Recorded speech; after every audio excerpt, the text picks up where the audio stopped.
in, everyone. Come on in. I am back. I've been gone for a minute, y'all, because I have had the flu and I have been down for the count. I'm just now getting my appetite back. You can probably hear got a little congestion going on. But I just got enough energy to even do these videos. So I've been gone for a good 4 or 5 days. And I have missed a lot. I know I did. I missed a lot already, love. I was missing a lot of these interviews. I tried to watch them when they were live. And sometimes I couldn't even keep my eyes open. I was just so sick. But I finally did finish them this morning because I was feeling a little bit better. And I said, you know what? Let me try to muster up some energy to do this recap review on these Ready Love interviews that little Blackbook did on his channel. Because you know what? I got something to say about it, y'all. I got something to say. I think it answered a lot of my questions. Did it answer a lot of y'all's questions? By reading the comments in the chat on Little Blackbook, I know I don't agree with everybody. I already know what I don't agree with everyone. But I'm going to tell you this. What I see in all of these people, Tabari, Cam, Zadia, Vernisha, I see a lot of people who need to balance out their lives. They need to balance out I see a lot of imbalance. They're not balanced. And what I mean by balanced is on the lady side, I see a lot of I'm not going to settle. I told y'all I'm not a big fan of the word I'm not settling. Because I think what it does is it tends to put people too far to focus on all of what they need in a relationship, and it doesn't allow them to focus on what also the other person needs in the relationship. And I think that causes them to miss people, right? I think they got to learn how to know what they want, come up with the things that they want in a relationship, but they got to start thinking about the other people in the relationship. And if they don't start thinking about the other people in the relationship, they're not going to win. Let me say it again for the people in the back. And like I tell y'all, I'm here for women to win. If women only concentrate on what they want out of a relationship, they're not going to win. Nobody is going to do a deal with you when you're the only winner. That's why I said people need to learn how to negotiate. People do need to learn how to settle. You need to learn how to negotiate your wants, his wants. You got to learn it. If you don't learn to negotiate and then eventually settle on an agreement, a compromise, you're not going to win. Who would enter into a relationship with you where you're the sole winner? Some of you may say, well, no, he's going to win too. What? He's going to win because whatever you want to give him, he's going to automatically like it. That's what they're saying. What they're saying is he's going to win too. How do you know he's going to win? Because this is what I'm going to do. Yeah, but that doesn't mean that's what he wants. See, once again, you get to decide what you want. And then you also get to decide what you want to give. And you say, give me everything I want. And then based on what I want to give you, you need to accept that as payment. No, that's not how it works. What you may value in giving to me may not be what I value. You may put a high premium on it. I may say it ain't worth nothing, but you want something from me that I believe is a high premium. So we're not going to work. You see, when I look at Cam, Tabari, Zadia, and Vernisha, I see this misfiring going on. When I watched the interview with Tabari, one thing I said is Tabari is really gregarious. He's really outgoing. He's talkative as hell. So all this stuff that Vernisha was saying that he doesn't have communication, he doesn't talk, I can't really believe it. I can't really believe it because he talks a lot.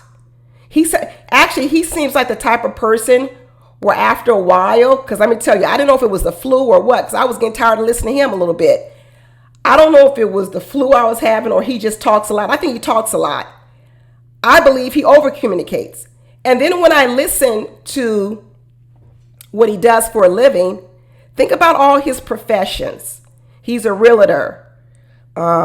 He runs a restaurant. He has all these other businesses. He's in community service. He's artsy. He likes to perform. Tabari likes to be on stage. Tabari likes to be the center of attention. Hear me out. And I'm not saying things are negative. Even when I start talking about givers, receivers, I'm not talking about this in a negative way, because we're all givers and receivers. Some of us lean a lot more to one side or the other, but there's all parts of us that are givers, receivers, matchers. We're all those types of things. But Tabari likes to be the center of attention. Okay? He likes attention himself. Why do you think he does all these professions? All day long, he's talking to people. He's getting attention from people, being a realtor, showing houses, doing community service, performing. And then you have Vernisha, who we know that her love language is also words of affirmation, quality time. Sometimes people talk about, hey, you know what? You don't speak my love language. Because that's a lot of what's going on with all these people. They don't know how to speak each other's love languages. They're trying to receive their love language, what they want. This is what I want because I don't want to settle. But they're not giving any thought to the other person's love language. When you listen to Tabari and Vernisha, I see exactly what went wrong. They were both sitting around waiting for each other to feed them a lot of words of affirmation. When you listen to Tabari on the whole interview, all he kept talking about the whole time was keeping track. I did call her. I did this. I did that. And then you have Vernisha over here, who's a bottomless pit. A bottomless pit with words of affirmation. She was never fulfilled. She was insatiable. He said, even if we were on set, even if we talked, she wants me to call her again later on. It's like a hole in her. She has a lot of need for it. Now remember, Tabari has a whole lot of other outlets to get his attention. Vernisha's sitting at home in New Orleans in that house all day, no attention. Tabari's out in the world getting attention from the homes, all this other stuff he's doing at the restaurant. He's getting fulfilled. Vernisha's not getting fulfilled. She's not getting her attention. And then on top of that, I think she was a little bit jealous of the attention the other ladies were getting from their men. I think Vernisha looked at all the other men were calling Ashley, they were calling Sharice, they were calling Zadia, but she felt Tabari didn't pull and do as much. I know Tabari thinks he did. I know he keeps track. But in the love language of Vernisha, it wasn't nearly enough. And that's the point I'm making. In the love language of Vernisha, it wasn't even a drop in the glass, because Vernisha's cup of needing attention has a little bitty hole in the bottom of it. You got to constantly feed her. That's what the dressing is all about. That's what all the attire is about. That's what being out likes to be about, because she likes the attention. She needs it. She needs the constant attention. So when you think, oh, I talked to you 3 hours ago, shouldn't that be enough? No, it ain't enough. I'm empty already. That's what Vernisha's saying. I'm empty already. But here's where Vernisha's problem is. She's so intent on knowing what she needs because she doesn't want to settle. She's got her list. She knows what she wants. She's not going to settle. She doesn't give any thought to what the person she's with may need. If she had listened to Tabari the way we listened to Tabari on this interview, she would have known right away that Tabari needs a lot of attention. He needs a lot of attention.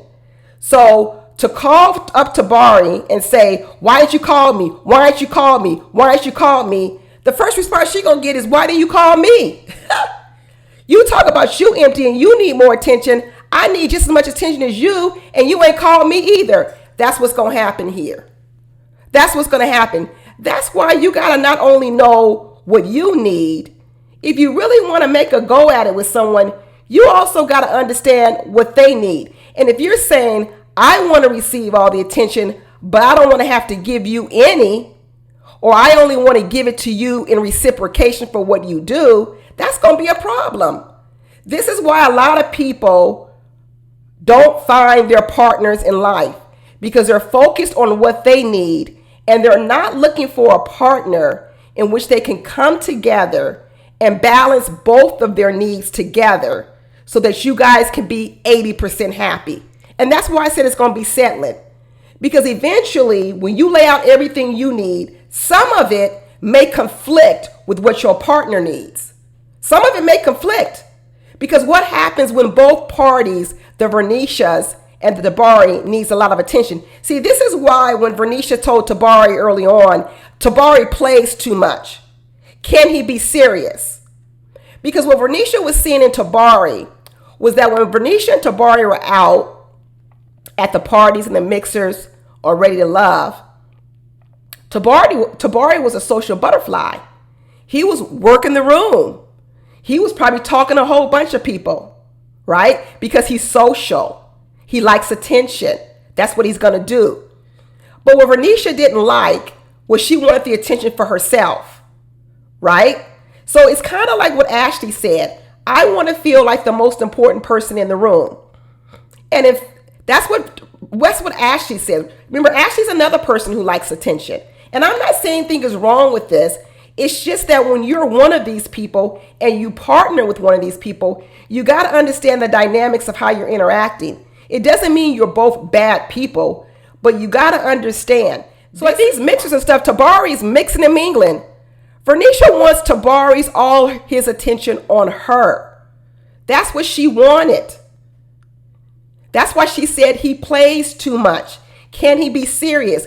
What she was essentially trying to do was she was trying to tone him down because he was having too much attention out here going towards him out here, and she wanted him to focus more on her because she needed the attention. The difference between Tabari and Vernisha is Tabari is an extroverted attention seeker, and I believe that Vernisha is introverted. I believe that Vernisha, there's an introverted part of Vernisha. So when Tabari needs attention, he knows how to go out and get it. He's extroverted. But Vernisha doesn't know how to go out and get it. That's why she uses her dress. Vernisha's not a big talker. She don't have a lot to talk about. Even Tabari said their conversations were dry and stiff and nothing going on, but she still wanted the attention. She still wanted the attention. She don't have nothing to talk about. Tabari got a radio station. He's a realtor. He's a restaurateur. He's a musician. He's an artist. His sole area to get attention wasn't from Vernisha, so Vernisha got put on the sideline. And then you have Vernisha complaining because Vernisha didn't know how to. Vernisha isn't an extrovert. So her only source of getting attention was from Tabari. That puts a lot of pressure on her relationships. She needs to understand that. In this quest to get what she wants, to not settle, she's got to ask herself, what will that require of a person?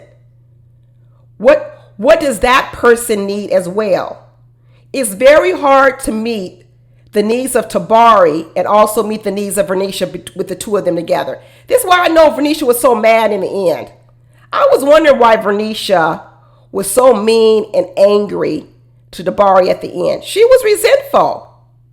She was very resentful because what she said was, look at this man, how he runs around talking to everybody, giving everybody attention because he's a social butterfly, but he don't give none to me.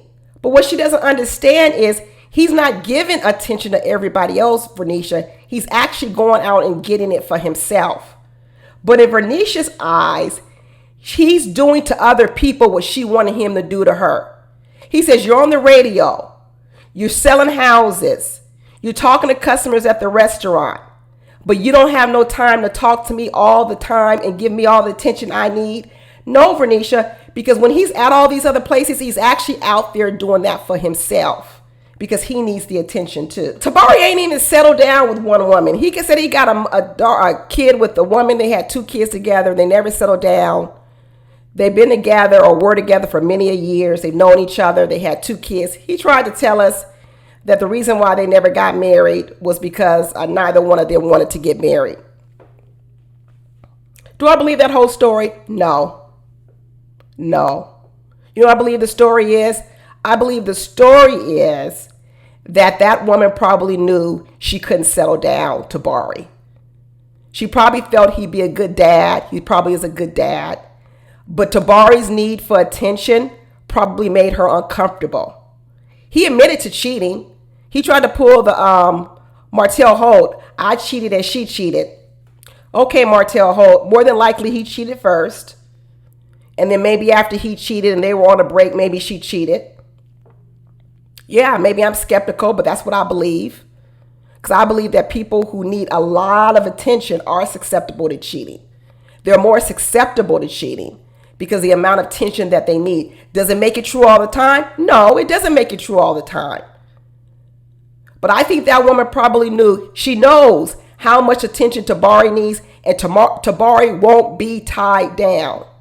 You think you can siphon off all this attention Tabari needs with just Vernisha, with Vernisha's conversation? Think about it. All this stuff Tabari needs, how the hell could Vernisha satisfy him? She don't even have no conversation. There was no way. And so when I talk about my thumbnail said unfulfilled needs, we got to start thinking about not only what we want, but can we fulfill the needs of the person in which we're actually requiring stuff for? That's why it takes negotiation. And yeah, it's going to take you settling on a decision, settling on a compromise. Walking around talking about I'm never going to settle, which means I'm never going to settle on less than whatever I want. What if what you want conflicts with the partner that you have? And you're always going to have confliction. That's what I'm saying. This idea that we're always going to be in perfect alignment with someone, this fantasy that we go out here in the world and we meet a person who's exactly what we want and that person loves us exactly as we are, it's a lie. It is a lie. People love you enough as you are. They don't love everything about you. They settle on you too. I could tell Tabari picks the wrong women. Because when he said, I think Little Blackbook asked him of the women, you know, what did you like when you walked in the women? And he said, he saw Tamika and he thought she was physically, he liked the way Tamika looked. But then he said Ashley's personality. And at first I was like, oh, good Lord. But then I said, you know what? It makes complete sense. Because if you know Ashley, the way Ashley starts off in relationships is she love bombs.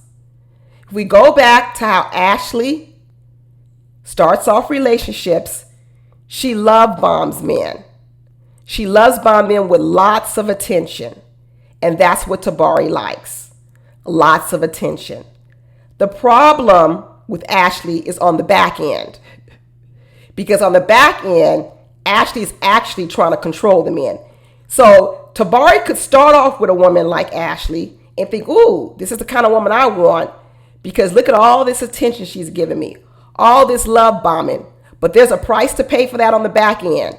And I can guarantee you that back end of Ashley is not what Tabari's looking for. Not one bit. That control on the back end is not what Tabari will be looking for. But the front end of Ashley, the love bombing, the giving him flowers, the pumping him up, the words of affirmation continuously is exactly what Tabari wants. And here's the thing with Vernisha. Vernisha wants that for herself. She wants to receive that, but Vernisha actually doesn't give that. Vernisha doesn't give that in any of her relationships. It's what Tabari kept saying. She doesn't open up. She has a wall. She wants it from me, but she doesn't give it. He's saying is she wants all these words of affirmation from me. She wants me to constantly pour into her, pump her up, tell sweet things to her, call her, but she doesn't do it for me because it's his love language too. So she wants him to fill her up, but she's not filling him up. Probably because Vernisha's so stuck on getting what she wants. She's not even looking at what is she bringing to the table that he is going to value. I know a lot of women saying what I bring to the table, I am the table. I understand that. But sometimes what you think you bring is not as valuable to other people. You've got to bring things that are valuable to that person. Okay? That's the key. Not only asking for what you want, but making sure that what you bring to the table is something that other person values. And Tabari lost interest in Vernisha. That's another reason why she got resentful. He lost interest in her, like he said on the interview, kind of that day when he came in and she was like, why didn't you call me? He was done then. He lost interest in her. And then he admitted he just did what he needed to do to stay on the show. And Vernisha knew it. Vernisha knew it, and she was upset. And she was resentful, and she was angry. And this is another part with Vernisha. And it's the same thing with Ashley. Their hurt is always displayed in anger. What Vernisha was actually feeling over Tabari was hurt. She was hurt to see a man give so much attention to other people and other things, but not give her the same level of attention. She was hurt. But instead of being able to express it as hurt, she expressed it as anger. It's the same thing with Ashley does. The difference between Tabari and Vernisha, because like I said, both of them have the same love language. They love words of affirmation. They love attention. But one thing I did see about Tabari on this interview was that he was able to actually express when he didn't get what he wanted from Vernisha as hurt. He was actually able to say that he felt hurt that he wasn't able to give from Vernisha what he wanted, which are the words of affirmation and the attention. But Vernisha, when she didn't get the same thing from him, hers showed up as anger. That's why she treated him the way she did. That's why, like Tabari said, she berated him. And then went on this thing about you don't deserve a woman like me, puffing out the chest and all that anger, all that bravado. Well, that's definitely not going to get you what you want. That's definitely not going to get you what you want. Even her emotions in terms of being unfulfilled, not getting what she wants from Tabari, even when she expressed it, it came out as anger. It didn't even come out as hurt. And most people don't respond to anger. They can respond to hurt. They can respond to pain. But they don't respond to anger very well. One of the things I see that Vernisha does is she concentrates on this not selling, concentrating on picking a man that speaks her love language. So her love language, we know, is attention, words of affirmation. Vernisha always talks about she wants a confident man. She wants a strong man. This is why she liked Mizell. She likes men who bombard her real fast, basically almost love bomb her. If she could date Ashley, she would bombard her with words of affirmation, lots of attention. But where she goes wrong is she doesn't know the true intentions of that man. If he's only doing it because he wants something from her. And then what she's not doing is she's not giving any consideration to what that man may want. So she sits there and gets drunk off of the attention of the man, but she never looks at herself as a participant in this whole thing. What does she need to do? What does she need to give? What does that man want? And what she thinks is, well, I'll just give him what I want to give him and he should be happy with it. No, you're not happy with that. You're not willing to settle for whatever he wants to give you. So why would the guy want to settle with whatever you want to give him? I hope after all this is said and done, and Vernisha's still on her track if she doesn't want to settle, I hope she adjusts that and says she doesn't want to settle on some things, but she's going to be willing to settle on some things when the man that she wants to be with describes some things that he wants, and it's not stuff that she normally gives. Because a man who wants a lot of attention, I'm not for sure Vernisha knows how to do that. Vernisha just said she's out to 2 and 3 o'clock. She's out to 2 or 3 o'clock in the morning. She stays up late. She's out doing gigs. Well, if a man needs a lot of attention, but Vernisha's out in the world getting attention, because that's where she wants to be getting it. How does he get fulfilled? How does he get fulfilled? She needs to stop picking men that have a love language in which she don't want to give in that category. And guess what that means? She gonna have to settle on that. That's settling. That's what settling is. She's gonna have to give up the men that need a lot of attention because she doesn't want to give the attention. That means she's gonna have to settle on another type of man. Like I said, everybody settles. In one way or another, you're gonna settle. There's no way around it. And if you're never willing to settle, you're never going to come in agreement with anyone, and you're never going to be in partnership with anyone. It'll never happen. I'm very clear. I'm very confident in saying this as a married person, that if you're not willing to settle, if you're not willing to compromise, if you're not willing to give something to your partner that you wouldn't ordinarily give, but you're giving to that person because you know that they need it, you're not going to be a good partner to anyone. You can't go into a relationship only thinking about what you want. It's not going to work. And then we move over here to this other interview with Cam, and you can see why that relationship wouldn't have worked. Because what are their love languages? If you watch the interview, I give you 2 seconds to tell me what was the love language of Cam. 1001, 1002, acts of service. Acts of service. Think about it. I watched 2-hour interview with Cam, and I knew that his love language was acts of service. In just 2 hours, I knew that. I figured it out. Zadia spent 30 days with Cam, and she never figured out that his love language was acts of service. Or she figured it out and she didn't care because she was just so focused on getting what she wanted. I told y'all that Zadia was selfish. I still believe it. Zadia is self-centered and she's selfish. Cam actually confirmed a lot of the things that I thought about Zadia. That Zadia sat over there and took and took and took and received and received and received and wasn't giving back to Cam in the way in which he could feel fulfilled. You know what? I know a lot of people said Cam did Zadia wrong. He should have just quit. I think I actually find that preposterous.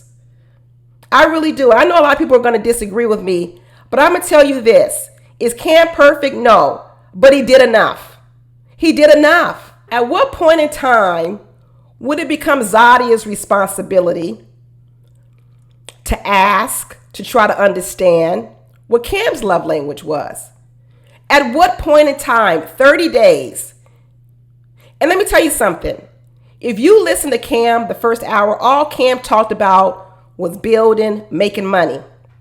I told y'all he was an awkward nerd. He's focused on logic, facts, figures, building, money, all these things. That's where his focus is. Almost too much. He's not balanced either. But imagine this. Imagine you were talking to Cam, just like we talked to Cam or listened to Cam in this 3-hour interview with Little Blackbook. And then you sat there and listened to Cam for the 2 or 3 hours we did, where all he talked about was building, making money, okay? Stock classes, crypto classes. We were in financial literacy classes for 2 hours. I thought it was going to be a final exam at the end. And can you imagine now saying what Zadia said? Can you move to DC? What? This man's first love, his only love, is his businesses and his money in New Orleans. 15 years. And you mean to tell me you come in and you ask him to leave behind the thing that is the most important to him in this moment? Imagine that. This is why I tell you, Zadia never even listened to Cam. Zadia never listened to Cam. That's why I don't have no problem with the way that Zadia and Cam ended. Because everything Cam told us in this interview, everything that we saw on Ready to Love, and everything else has been consistent with Zadia. Zadia didn't care. Zadia did not care what Cam wanted. Zadia didn't care what Cam needed. All Zadia cared about was what she wanted. Zadia keeps talking about that she's a giver. She is not.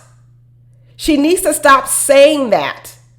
Because when she tells herself she's a giver, then what she can think is, I don't need to do anything else. That's probably why she tells it to herself. She's not a giver. And Zadia's love language are words of affirmation and quality time. Words of affirmation and quality time. And so what does she constantly ask for Cam? Time. Give me more time. Even when he gave her time, I need more time. Cam sat there every day, every other day. Come pick me up. I want to come over. Spend some time with me. Let's go here. Let's go do this. Let's do this. Good Lord. What Cam was waiting for Zadia to do was to say, will you at least one time in this little pseudo relationship or whatever we got going on, will you at one time give to me? And that is acts of service. What act of service did Zadia do for Cam the entire 30 days? Nothing. She didn't cook him no dinner. She was over his house darn near every other day. We know that now. I know Zadia wants to say they didn't sleep together. I believe they did. That's their business, but I believe they did. Even when Little Blackbook asked about it, Cam said, you know what, Zadia has the story she wants to tell. I'll stick to that. Good for him being the gentleman. Zadia got the story she wanted to tell out here. No, Zadia was over there almost every other day, spending every other day with Cam. Between filming and not filming, she was seeing Cam a lot. When Cam told that story about that woman he had moved in and he liked that woman because that woman, he'd come home and be a nice cooked meal. Do you think Zadia decided to cook Cam a meal in 30 days? She over there all the time. He taking her out to VIP. You think at any point in time Zadia said, let me cook you a meal? You think at any point in time Zadia said, let me give you the day off. I'll go out with another guy. I'll take a bullet. I really don't want to go out with this other guy, but I know you so busy and you so tired. I'm going to give you a day off. Because I'm going to give to you this time. I'm not going to just keep asking. No. Because Zadia wants what Zadia wants. To receive. And like I said, when all you're focused is on getting what you want, you will not blend with another person. You will not blend. And Cam got the same problem. Like I said, his love language is act of service. He wants people who are going to contribute to him. Do something. He talked about it a million times. I want a woman I can build with. I want a woman who we could invest together, do this thing together, grind together. Acts of service. She's actually doing something. It's not lip service. Sure, Zadia said a few things to him, encouraged him, words of affirmation. He did appreciate those words of affirmation. But what Cam actually really appreciates are rolling up your sleeves and doing the work. Acts of service. Not lip service, not, oh yeah, you should try this, you should try that. No, he wants a woman that's going to roll up her sleeves and get there in the ring with him and in the mud. That's his love language.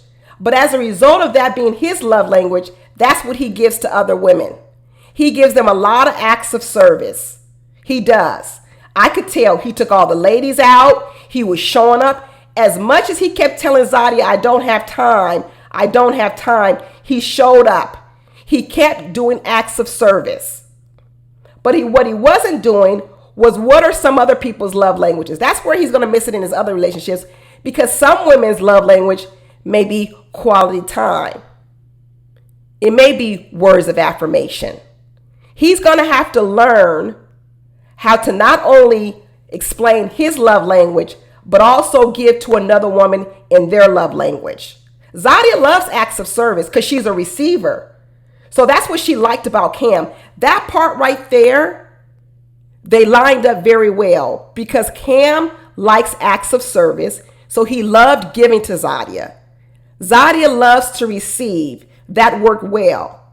The problem is when Cam starts to run on empty, there's no one to fill him up because Zadia didn't know how to fill Cam back up. That's the problem. Zadia didn't know how to fill Cam back up. She didn't know what she needed to do to fill him back up so she could keep doing acts of service for her. That's what it looks like. You pour into each other. You pour into me, I pour into you. What Zadia did was she ran the car out till there was no gas in it. She never put no fuel back into the tank with Cam. And he ran out of gas for her. He ran out of gas with her. But Cam needs to learn how to intertwine too. He started talking about he's like bamboo. You know how bamboo grows? What a horrible example for a relationship. That's not what a relationship is about, Cam. Two stalks, two independent stalks that are barely touching but growing straight up. That's not a relationship. That's two independent people just being in proximity to each other. That's not the same thing. That's not the same thing. Just because you're in the room doesn't mean that you're together. You ever been in a relationship with a person where you're like, dang, we in the same house, but you feel lonely? That's what Cam is talking about. That's not going to work for a lot of people. He's got to learn to share more of himself in the ways in which that woman will value. He can't just give that woman what he wants her to have, which are acts of service, and not speak to the things that she needs. If you need words of affirmation or quality time, you may starve with a Cam. You may starve with him. That's why he's going to have to learn how to be more balanced himself so that he can be able to fulfill the needs of a woman so that she can fulfill his needs too. Cam said he's been manifesting himself a wife. He's been manifesting himself a partner. That's what kind of made him come on the show. I actually believe him. I know a lot of people think he didn't really want a relationship. I think he does. But I don't think he understands what a relationship will entail.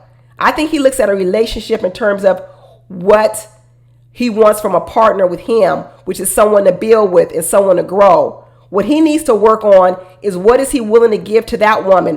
What is he willing to compromise on to keep that woman fulfilled? And he can't just look at it as, well, I want her to want whatever I want to give her. Nah, that's not going to work. That's not going to work.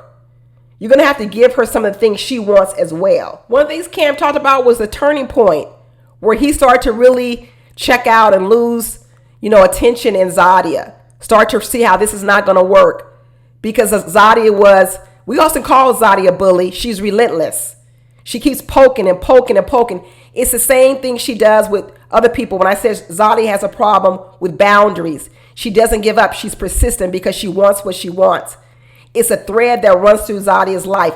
It crosses over in so many areas of her life because Zadia is so intent on getting what she wants that she crosses people's boundaries. And what she's willing to do is overlook your needs to satisfy her needs. When Cam would tell her, no, I'm tired, Zadia would continue to go back and forth, battle with him back and forth over and over. And Cam says, I can't deal with no woman like that. I can't deal with a woman who's not going to take no for an answer, who's going to keep pressing and pressing and pressing. And Zadia is going to have to learn that. Not many people will want to deal with that. That's why Zadia is always one of these little puppy dog men that chase after her, because Zadia likes words of affirmation and quality time. Even Camille said to her, oh, is he going to have enough time for you? You know you need a lot of time. Zadia's going to need to balance that out. She's going to need to figure out what is she willing to give that another man values for all this time she wants. Because she wants a lot of time from a person. And right now, Zadia doesn't look a lot at what she's willing to give. She thinks because I give fashion, she thinks probably because she was over there, hugged up with Cam, that was going to be enough for him. It wasn't. Cam is logical. He's cerebral. Okay? In his mind, there ain't no way he going to become pussy whipped because he knows he can get that anywhere. Zadia is thinking he's going to get so emotionally tied up in her, she's going to get to keep taking and taking. Nah, he's cerebral. He knows he can get that anywhere. Her plan backfired. It didn't work. She thought she could get from Cam, but give Cam what she wanted to give Cam. And then when she didn't get from him what she wanted, she got angry and she got mad. Same thing with Vernisha. This is going back to I don't want to settle. I don't want to settle. I want to get everything I want to give, but I don't want to give any consideration to what another person wants. And when you don't give me when you don't want to give me what I want, I'm going to get mad at you. That's Zadia. But in a lot of ways, Zadia is a liar. We know that as well. She loves to play the cameras. She loves to lie. Like I said, I already believe she lied about this sex thing. Okay? We know we're lying about her going over Cam's house because Cam slipped and let it show that when Zadia is there, it's hard to sleep. That means she was there a lot. He said it. She was spending a lot of time over there at his house. She tried to act like she was only there one time. Girl, she's a liar. And then we find out that whole act at the reunion was a lie. That's why Cam was so mad too. Because Zadia over there, we knew it was a lie then. I knew then Zadia was lying to get the sympathy and empathy of those women. She was trying to pretend like she was bamboozled, and she wasn't. He was very, very clear from the beginning. I know a lot of people talk about, oh, well, Cam should have walked off the set. Why? That doesn't even make any sense. Why should he walked off the set? So what he should have done was he should have left Zadia hanging high and dry. That would have been worse. Think about it. Zadia didn't have any other connections. He wanted to leave. He told production, I think I want to bow out. Production said, no, we'll get you a doctor's note. Zadia don't have any other connections. If you leave, there is no more show. So he stayed. But people wanted him to drop Zadia. People wanted Cam to leave Zadia high and dry. He was honest with her. He was honest with production. He was honest with us. But in the end, people still want Cam to do more. Why? When does it become Zadia's time? Maybe Zadia should have just let it go. She should have stayed. You know what? She should have stayed in the power position. Let him go. Why would she want to be in the position where he dropped her? She would have been the only person on a show where the man said, I don't want to be with you. Besides Kirsten, and look how we think about Kirsten. Is that what Zadia really wanted? Zadia really wanted Cam to say, hey, you know what? I want to bow out. I don't want to go out with you anymore. She would have been even more upset. Why didn't she pull the plug? You know why? Because she was still willing to receive from him. She was still getting fed. She may not have been getting everything she wanted, but she was getting enough to keep going up to the well and drinking from the well.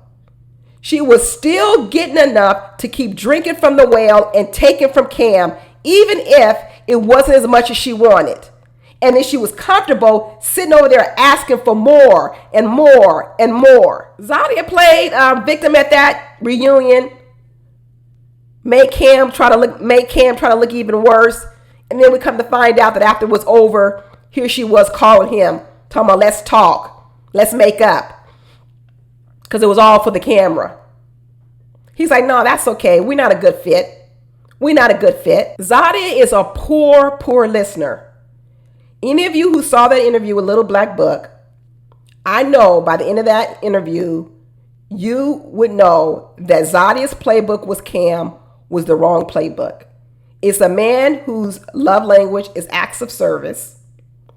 It is a man whose first love is making his money and grinding. And she came in asking this man to leave his first love all behind and move to DC, and then didn't do one act of service, but she expected him to stick around. This is what happens when you get so focused on not settling. You get so focused on what you want, you have no idea of what you're even offering to the person you're sitting across from. Relationships are negotiations. I don't know how to tell people this. They're negotiations. They are. What do you want? What do I want? One thing I will say about Cam, what he should have done differently with Zadia, is because his love language is acts of service, he should have told Zadia what he wanted. And I never actually heard Cam say that to Zadia. He just kept telling Zadia, I'm busy, I'm busy, I'm busy. And he kept saying, I need you to understand. He's going to have to learn how to communicate his feelings more. And because he's so deficient in that area, he wasn't. What he really should have told Zadia is, when I tell you that I'm tired, and I tell you I'm exhausted, and I tell you that I have given everything I have, and you continually ask me more and more and more, it makes me feel uncared for and unloved. Because what you're doing is you are dismissing my needs in favor of your own. That's what he should have told her. And for me to feel loved by you, I need you to not only acknowledge my feelings, I need you to do something about them as well. Right? That's it. Because for me to feel loved, I need you to acknowledge that I'm tapped out. I need you to acknowledge that I like acts of service given unto me. And I need you to do something for me too. Because right now, all you're talking about is what you need from me, Zadia. And I don't hear you saying anything about what you want to give to me. That's what he's going to need to be able to learn when he talks to a woman. He's going to need to be able to learn how to express his emotions better. Because if he doesn't do that and the woman isn't emotionally intelligent, she may not figure it out. Because Zadia is not emotionally intelligent. One of the things of a person who's not emotionally intelligent is that they don't have the capacity to think about other people's emotional state. They only have enough capacity to think about themselves. And Zadia is not emotionally intelligent. She's very good at knowing what she wants, what she doesn't want to settle on, but she's not very good at tapping into the needs of others and figuring out how she might also meet those needs. You got to give something to get something. Ain't nothing in life for free. Even love ain't free. You ain't going to go out here and just find some man or some woman who's going to give you everything you want and you don't give them nothing in return. It ain't going to happen. And you're not going to be able to give them in return whatever you want to give them. That ain't going to happen either. People have their own standards. People have their own needs, their own requirements. And if you cannot fulfill their needs, they will move on past you. So if there's anything I hope for about all these people, Vernisha, Zadia, Cam, and Tabari, is that they all not only think about what they want from a partner, but they also got to think about what their partner needs and how they can give that to their partner. One without the other does not produce a relationship. If you're only thinking about what you need, then you're like Cam, bamboo sticks. But once you start saying, not only what do you need, what am I willing to give you also, now you're not just bamboo sticks. You're actually intertwined. Your roots are crossing over. Your stalks are crossing over. You're crisscrossing. And that's what makes a relationship. That's what makes the bond. There is no bond when you're just growing like this. The bond is the intertwining.